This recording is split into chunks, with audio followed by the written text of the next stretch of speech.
The host of Justice, Judge Jeanine Pirro. All right.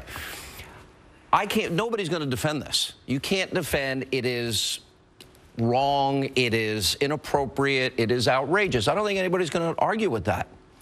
Here's it, and you know what it is? It is locker room. Sound like a lot of braggadocio. Paul Ryan pulled out. Reince Priebus said no woman should ever be described in these terms. Mitt Romney, of course. Jeb Bush, of course. Senator Flake, of course. And you don't make excuses. When you think something's wrong, it's wrong. Here is where we get into, I think, a very important question in this campaign right now. Because the media, by and large, and people in the media and people out in the public, they don't know about Juanita Broderick, who claims she was raped. They don't know about Kathleen Willey, who claims she was groped and grabbed and fondled and kissed against her will. They don't know that Paul Jones was paid an $850,000 settlement because then Arkansas Attorney General Bill Clinton exposed himself, which is beyond perverted. And when Hillary tweeted out tonight, this is horrific, we cannot allow this man to become president, I tweeted back, well, why selective moral outrage? Where were you when Juanita spoke out, and Kathleen spoke out, and Paula spoke out? Now, I know some people in the audience are going to say, Hannity, you're defending Trump. No, I think what he said is outrageous, inappropriate, wrong, and demeaning even. Well, you know, he apologized. He did. And that was the right thing to do. It is offensive. It is insulting. It is demeaning. All that language. But here's the thing, Sean. But wait. Here's the thing. He said words. That's where I'm going. But Clinton's he not only actions. said words, she has done things that were illegal and that she now, and I think the Department of Justice let's stay on this topic, reopen. though. Let's start. But, okay, he gets off the bus. The proof is in the pudding. For all that banter between two high schoolers on a bus, he gets off the bus for this woman who's so gorgeous. He gives her an air kiss. Nobody's grabbing anybody. Nobody's touching anybody. Nobody's oogling her. Okay, it was locker room talk.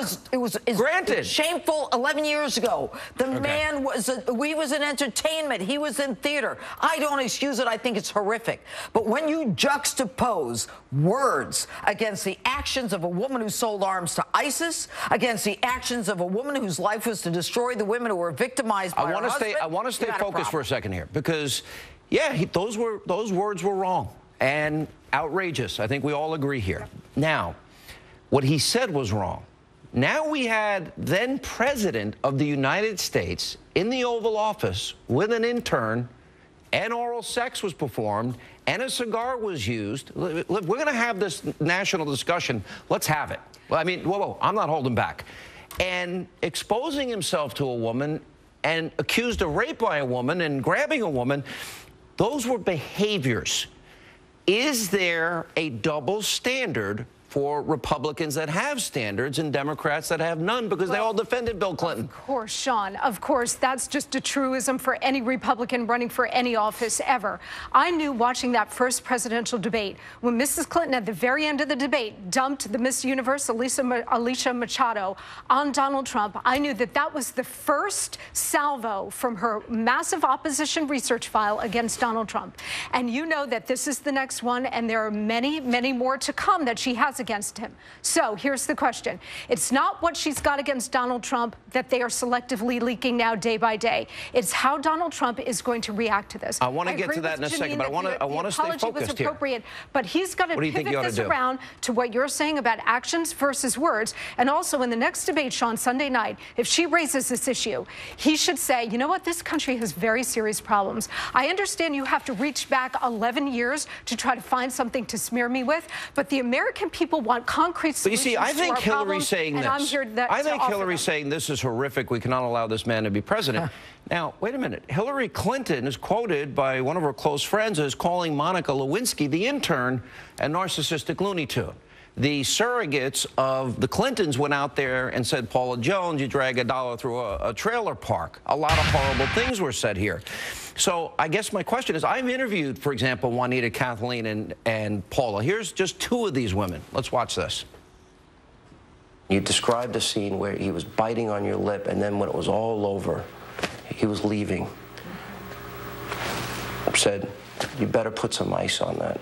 Yeah, and casually put on his sunglasses and walked out the door. And I've told my friend who came back and found me that I was sitting there crying and so upset at the time. And I felt like that the next person would be somebody coming through the door to get rid of the body. It was a terrible ordeal for me, and no woman should be subjected to it. But it was an assault. He assaulted you? Yes. He touched, grabbed, fondled, and kissed you against your will? Yes. Juanita once tweeted, "I was 35 years old when Bill Clinton, Arkansas Attorney General, raped me. Hillary tried to silence me. I'm now 73. It never goes away." Now, okay, I'll sit here tonight and say what Donald Trump said is absolutely inappropriate, wrong, locker talk, demeaning even. Are we now going to have a discussion as a nation? If we really care about the issue, the treatment of women, are we now going to have that discussion, which the media has never asked Hillary this campaign about Juanita? They never asked about Kathleen. They never asked about Monica, the narcissistic Looney Tune. They never asked about any of these are assaults, except in the case of Monica Lewinsky.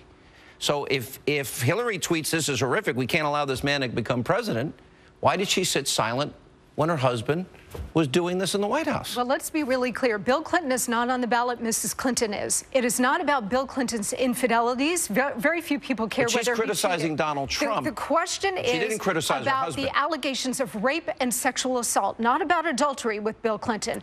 And the question is, because Mrs. Clinton is on the ballot, what was her role in smearing and destroying the women who were involved with her husband and or accused him of these serious crimes? That's the question. So if she wants to raise the women's issue, that's how Donald Trump should answer. If what Donald Trump said is wrong, and we're agreeing what he said is wrong, was it wrong for her to refer to Monica Lewinsky as a narcissistic Looney Tune? She called them bimbos, all of them. That was the bimbo eruptions. Yes, the bimbo eruptions. She had a team that was out to destroy them. There is a difference between the penal law, sexual assault, rape, and words that are not, in effect, doing anything to any other human being. Let's take this a step further. There was a child rape victim. Ah, the pedophile. Hang on. Hillary Clinton, we have the tape of her long before she really got into the world of politics. She defended a man accused of raping a 12-year-old girl. She got the rapist off.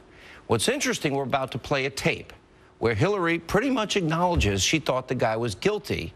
And listen how he took a lie detector test and passed. It forever, changed my view that lie detector tests work.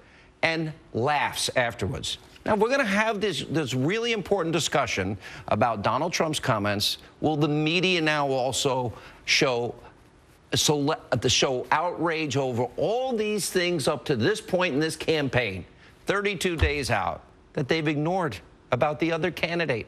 It's all been out there. You may be seeing this for the first time. Remember that case where I represented that guy? It was a fascinating case. It was really an interesting case. This guy was accused of raping a 12-year-old. He took a lie detector test. I had him take a polygraph, which he passed, which forever destroyed my faith in polygraphs. How did it turn out? Oh, he plea bargained. We got him off. It was time served in the county jail. He's been in the county jail about 2 months. Wow. The 12-year-old girl in this case, Hillary Clinton called her... She has a name, by the way. Kathy Shelton is her name. All right. Kathy Shelton now doesn't, realizes that not only did Hillary ruin her life, but Hillary accused this 12-year-old girl of seeking out the company of men like the rapist. She said she was emotionally unstable, and there was absolutely no evidence to support that. She trashed the victim early in her career. That is the course that she has taken throughout her life. Clinton accused her of seeking out older men, but the comment about the lie detector test, she knows he's guilty. Right. Look, Mrs. Clinton enabled an accused rapist in this case and an alleged rapist in her husband. And we're talking about something Donald Trump said laughing with another guy 11 years ago. Locker room talk. You know what, Sean? Russia today essentially threatened the United States with World War III with nuclear weapons, and we're talking about something Donald Trump was joking about 11 years ago. This country has serious problems, and we need to be focused on that. And so does the media. Listen, the media needs to be indicted here because they're all into the tape. They want to play it again and again and again. Has anybody in the media played that Kathy Shelton tape but me? I have, but I've never heard anyone else do it. But here's the bottom line. We now know what she said to Wall Street. That Wall Street, they're the best people to reform Wall Street. I need 12 hours to do tonight's show. I can't get it all in. I only have an hour. And by the way, it irritates some people that I have one. All right, guys, good to see you. And coming up, we're going to continue to monitor Hurricane Matthew as it now batters the southeast coast.